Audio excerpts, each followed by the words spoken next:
در اقبال دس ہوئے بادشاہی دا کی تصور ہے؟ بادشاہی دا تصور ہے پاناما لیکس بننا، احتساب حضرت عمر بھی پیش ہو گئے.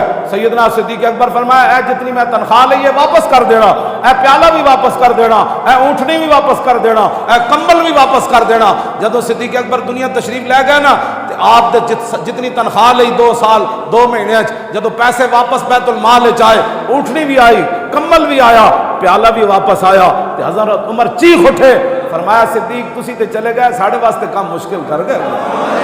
غلط بات. عمر بن عاص اتنے ڈاڑے گورنر، اتنے وڈے صحابی، عمر بن فاتح مصر، انہاں دا پتر بھی غلط کام کرے تے حضرت عمر مدینہ پاک مجلس قصاص طلب کر کے اس غریب نو کمن ہوئے اینے ماریا.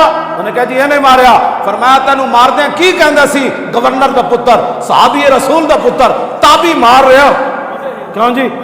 ہاں جنہ دے بارے حضور نے فرمایا خیر القرون کرنی ثم الذین یلونہم ثم تے بہترین زمانے دے بہترین فرد ایڈے وڈے صحابی دے پتر، وڈے صاحبزادے.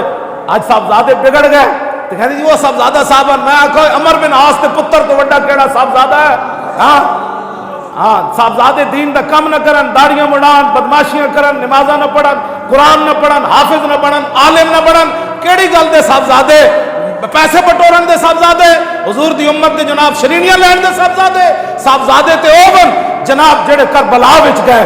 ہاں جی صاحبزادے تے اوون جناب اپنی گردناں کٹا کے شمر کا خنجر گلوے خشک پر چلتا رہا اور بزم حق روشن رہی اور حق کا دیا جلتا رہا. چشم گریاں مزرعہ دین نبی بوتی رہی اور گلا کٹ کر نماز حق ادا ہوتی.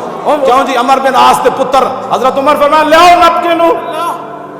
پورا اہل مدینہ نو کٹھا کیتا، اس غریب دے ہاتھے ڈنڈا دیتا. فرمایا دس ہوئے صحابی رسول دے پتر عمر بن عاص دے پتر تابی اتنی شانہ دے مالک. فرمایا دس ہے کی کہندے سی تینوں ڈنڈے مار دیا؟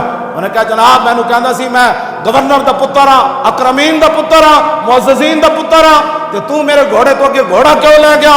تے حضرت عمر کی فرمایا؟ فرمایا کوئی بات نہیں، آخر بزرگ جو ہوئے، صاحبزادہ صاحب جو ہوئے. فرمایا نانا ہے نپ ڈنڈا تے اضرب ابن الاکرمین. فرمایا اس معزز دے پتر نو میرے سامنے مار ڈنڈا. میں جس اسلام کی بات کرتا ہوں، دیکھو دیکھو کون آیا، دیکھو دیکھو کون آیا، دیکھو دیکھو کون آیا.